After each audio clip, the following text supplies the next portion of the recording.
రాజ్భవన్లో కొత్త మంత్రులు ప్రమాణ స్వీకారం చేశారు.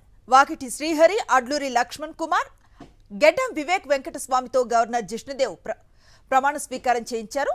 ముఖ్యమంత్రి రేవంత్ రెడ్డితో పాటు మంత్రులు, ఎమ్మెల్యేలు ప్రమాణ స్వీకారానికి హాజరయ్యారు. నూతనంగా ప్రమాణ స్వీకారం చేసిన వారికి సీఎంతో పాటు మంత్రులు, ఎమ్మెల్యేలు శుభాకాంక్షలు చెప్పారు.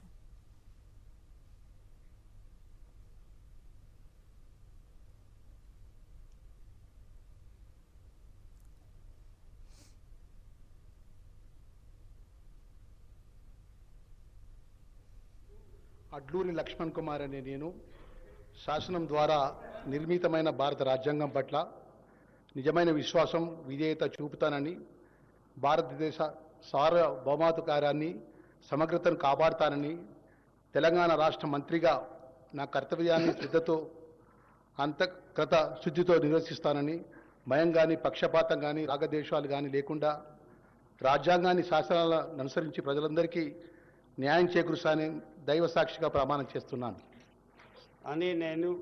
నేను అడ్లూరి లక్ష్మణ్ కుమార్ అనే నేను తెలంగాణ రాష్ట్ర మంత్రిగా నా పరిశీలనకు వచ్చినా లేదా నాకు తెలియవచ్చినా ఏ విషయాన్ని, కర్తవ్యాలను సక్రమంగా నిర్వహిస్తానని, అవసరమైన మేరకు తప్ప ప్రత్యక్షంగా కానీ పరోక్షంగా కానీ ఏ వ్యక్తికి లేదా వ్యక్తులకు తెలియపరచనని లేదా వెల్లడించనని దైవ సాక్షిగా ప్రమాణం చేస్తున్నాను.